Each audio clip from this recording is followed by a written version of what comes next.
Olá! Diante da proposta de abordar os desafios enfrentados na identificação das dificuldades de aprendizagem e as metodologias utilizadas no ciclo de alfabetização e letramento, fomos recebidos pela senhora Denise, diretora do Colégio Sede Sapiens, que proporcionou ao grupo a prática do projeto. O lúdico desempenha um papel fundamental na alfabetização e letramento das crianças. Ele se refere à utilização de atividades recreativas e jogos como estratégias de ensino, tornando o processo de aprendizagem mais prazeroso, significativo e eficaz. O uso de atividades lúdicas desperta o interesse e a motivação para aprender a ler e escrever, e proporciona também um ambiente de aprendizagem mais contextualizado, no qual as crianças podem relacionar o conteúdo com situações reais e significativas. Além disso, promove uma aprendizagem ativa, na qual as crianças são protagonistas do processo. Ao participarem de jogos e atividades recreativas, elas têm a oportunidade de experimentar, explorar e construir conhecimentos de forma autônoma. Muitas atividades lúdicas são realizadas em grupo, o que favorece a socialização e a colaboração entre crianças. Contribui ainda para o desenvolvimento de diversas habilidades necessárias à alfabetização e letramento, como a coordenação motora, a atenção, a concentração, a memória e a linguagem oral. Portanto, o lúdico na alfabetização e letramento proporciona um ambiente de aprendizagem estimulante, prazeroso e afetivo. Ao tornar o processo de ensino mais lúdico, as crianças desenvolvem um vínculo positivo com a leitura e também com a escrita, fortalecendo assim sua relação com a linguagem escrita desde os primeiros passos na alfabetização.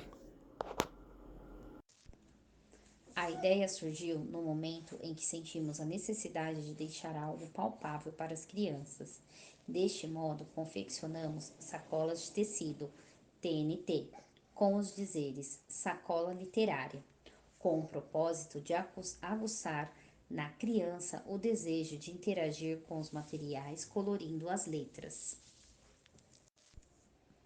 Tivemos o cuidado na escolha dos materiais que iriam compor a sacola, sempre pensando que, brincando, também se aprende a aprender. Então, criamos dois jogos, sendo um jogo da memória com 10 pares de cartas com desenhos de frutas e seus nomes: abacate, abacaxi, banana, laranja, maçã, mamão, melancia, morango, pera e uva.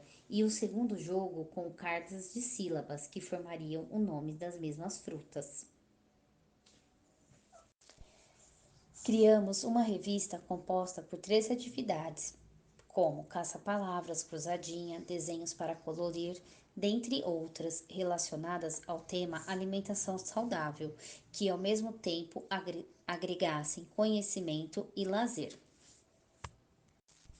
Também conseguimos parcerias com o Instituto Maurício de Souza, que nos doou exemplares de gibis, e o Hospital Albert Einstein, que também nos doou uma revista de atividades infantis.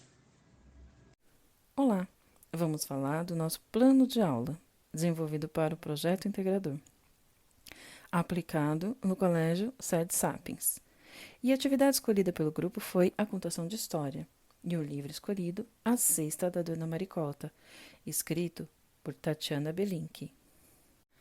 Para a aplicação do projeto, foram feitas algumas visitas ao Colégio Sede Sapiens, e no dia 5 de abril, alguns integrantes tiveram o primeiro contato com os alunos para entender a melhor forma de, brincando, enfrentar os desafios e dificuldades na oralidade. O plano de aula foi executado e desenvolvido em 19/4 com os estudantes do período integral, com crianças entre 6 e 7 anos de idade. Fomos em 4 pessoas para desenvolver o plano de aula, que aconteceu em uma sala de aula. Utilizamos a lousa, onde foram anexados alguns pôsteres com imagens do livro, e o título, para que aqueles que já sabem ler tentassem adivinhar o que poderia ser ou acontecer e criar hipóteses sobre o assunto. Seguimos com a contação de história, feita com uma das integrantes caracterizada como Dona Maricota, para que os alunos se sentissem na história. O livro foi apresentado a eles e a autora, e feito perguntas do que eles esperavam da história e o que iria acontecer. Seguiu-se a contação e eles ficaram quietos, ouvindo, atentamente, e alguns questionando ou tentando adivinhar a história. Como o livro explanava as frutas, legumes e verduras, após a contação, fizemos questionamentos sobre a história, do início ao fim, e todos os alunos respondiam conforme lembravam, e perguntamos sobre seus gostos alimentares, se conheciam os alimentos mencionados na história, e se já haviam comido algum deles. Percebemos que a maioria compreendeu a história.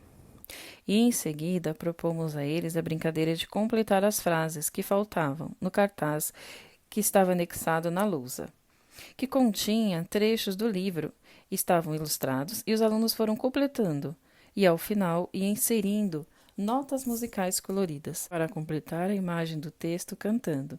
Foram escritos trava-línguas na lousa com os alimentos do livro. Alguns liam em voz alta e outros, mais tímidos, liam em voz baixa, apenas para a integrante que fazia a leitura. As brincadeiras de trava-língua foram feitas diversas vezes, devagar, rápido e cantando, para descontrair a aula. Alguns erravam várias vezes e depois acertavam, para perceber que errando também se aprende. Na sequência, foi iniciada a brincadeira do telefone sem fio, trabalhando atenção, oralidade e memória. Foi dita uma frase no ouvido de um aluno, pela integrante do grupo, e a frase foi repassada entre eles individualmente. E, ao final, o último dizia o que ouviu. Perceberam, então, que a frase sofreu alterações. Explicamos, então, a importância de ouvir com atenção e falar com calma e de forma clara o que queremos, para que o outro entenda a mensagem tanto na brincadeira quanto no dia a dia, nas conversas com a família, amigos e escola.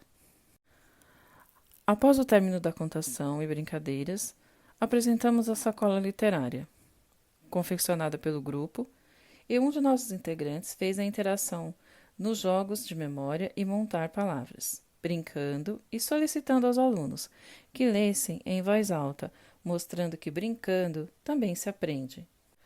No desenvolvimento do plano de aula apresentado, percebemos o quanto as atividades foram proveitosas e leves, e os alunos interagiram com toda a equipe e com os seus colegas, participando integralmente das atividades, sendo assim muito gratificante a todos os envolvidos. Percebemos também que mesmo os alunos tímidos e menos falantes sentiram-se à vontade para interagir, pois fizemos o possível para que todos ficassem à vontade, o que ajudou muito, parecendo mais uma conversa. A ideia do projeto e sua aplicação foi muito positiva para o grupo e apreciada também pela diretora do colégio, o que seguirá com a proposta no período de férias para os alunos do período integral.